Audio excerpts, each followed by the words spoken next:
Top quality और consistent performance के लिए सिर्फ सिल्वर पंप नाम याद रखना। लेकिन फिलहाल देखिए ये तस्वीरें देखिए जो बता रही है कि किस तरह की ये आपदा है जो आई है धराली में, उत्तरकाशी में। बादल फटा है लगातार पिछले 2 दिन से। बताया जा रहा है कि उत्तराखंड में तेज बारिश हो रही है, उसके बाद ये बादल फटने की घटना हुई है उत्तरकाशी के पास और एक पूरा गांव उसकी चपेट में आया है। गांव का जो बाजार का इलाका है और जहां से मलबा बहकर आया है उसके आसपास की जो भी इमारतें थी वो सब उसकी चपेट में आ गई हैं। मलबा जिस तरह से बहता हुआ दिखाई दे रहा है, तेजी से ऊपर से देखिए पहाड़ से मलबा नीचे की तरफ आता है और जो भी उसके रास्ते में आता है वो सब उसके साथ बह जाता है। घर, मकान, दुकान सब जो उसके चपेट में आए। फिलहाल आधिकारिक रूप से ये नहीं जानकारी है कि दरअसल इसने कितने लोगों को प्रभावित किया है। जो मकान, दुकान, घर, जो इमारतें उसकी चपेट में आई हैं वो साफ तौर पर देखा जा सकता है। लेकिन यहाँ अब रेस्क्यू ऑपरेशन शुरू हो चुका है। यहाँ पर जो लोकल एजेंसीज हैं वो लगातार काम कर रही हैं। एसडीआरएफ, एनडीआरएफ, सेना भी बताया जा रहा है कि पहुंची है और स्थानीय प्रशासन भी। मंदिर अरे भयंकर भागेगी। अरे भाई ये पर फोन कर, सुधा से फोन कर ले।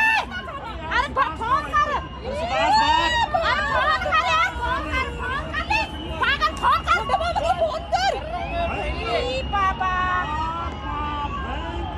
ए बाबा फोन कर भाई का जाके।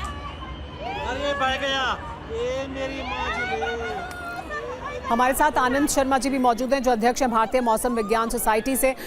आनंद शर्मा जी, आमतौर पर बादल फटने की घटना के बारे में कहा जाता है कि उसका पूर्वानुमान नहीं लगाया जा सकता है, लेकिन पहाड़ी इलाकों में इस तरह की जो बादल फटने की जब घटना होती है तो तब क्या किया जा सकता है और क्या किसी तरह का अलर्ट जारी किया जा सकता है? क्या लोगों को सचेत किया जा सकता है या फिर ऊंचे स्थान पर वो मौजूद रहें? इस तरह के कोई अलर्ट्स हो सकते हैं क्या? आमतौर पे कहा जाता है बादल फटने को लेकर कोई पूर्वानुमान तो नहीं हो सकता है, लेकिन क्या कुछ हो सकता है इस तरह की त्रासदी में कम से कम नुकसान हो उसको लेकर?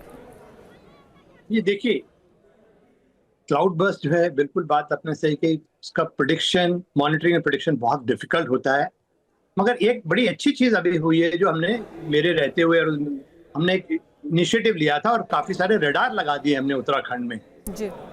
सुरकंडा के पास एक रडार लगाया है, मुक्तेश्वर में रडार लगाया है, हमारे अपने पौड़ी गढ़वाल के आसपास जो लेंस डाउन है वहां पे रडार लगाया है। तो एक रडार का हमने नेटवर्क बिछा दिया है और रडार जो है अक्सर यदि उसके रेंज में यदि वो क्षेत्र हो और यदि कोई क्लाउड बस जिन बादलों के चलते होता है, क्यूमुलोनिम्बस क्लाउड, यदि वो उसके रेंज में आ जाता है तो उसको वो पकड़ लेता है, डिटेक्ट कर लेता है, उसकी हम मॉनिटरिंग कर सकते हैं और नाउ कास्ट यानी कि अगले 1-2 घंटे के लिए जो है उसका early warning, red alert issue कर सकते हैं।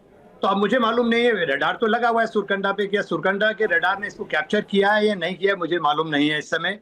तो एक तो ये चीज है, तो किया जा सकता है प्रोवाइडेड वो क्षेत्र जो है रडार के रेंज में हो। एक बात। दूसरी बात, नेचुरली जैसे मैंने बताया, वो आपको हो सकता है कभी कभार इतनी जल्दी फास्ट डेवलपमेंट होती है सिस्टम की, हो सकता है 15-20 मिनट ही मिले अर्ली वार्निंग देने के लिए, मगर 15-20 मिनट भी बहुत होते हैं वार्निंग के लिए। दूसरी बात यह है कि मौसम विभाग ने आज के लिए खासकर उत्तराखंड में भारी, बहुत भारी और कहीं कहीं अत्यधिक भारी वर्षा की चेतावनी भी लगाई थी, रेड अलर्ट लगा हुआ था। मगर अब ये देखना है कि उत्तरकाशी का जहां ये धराली विलेज है वहां के लिए क्या चेतावनी थी, उसका मैंने अभी मॉनिटर नहीं किया है, तो मैंने कहने में मुझे नहीं मालूम है क्या फोरकास्ट था। बट ओवरऑल वार्निंग लगाई गई थी, रेड अलर्ट मौसम विज्ञान विभाग के द्वारा लगाया गया था। बट फिर मैं बार बार यही कहूंगा, कुछ क्षेत्र ऐसे हैं जो क्लाउड बर्स्ट प्रोन है, उनकी टोपोग्राफी इस तरह की है कि ऊंचे ऊंचे पहाड़ हैं, बीच में से स्ट्रीम बह रही है, नाला जैसे आपने बताया, ये वो गधेरे बह रहे हैं, गार्ड बह रहे, तो वहां पर जो है संभावनाएं ज्यादा होती हैं क्लाउड बर्स्ट की।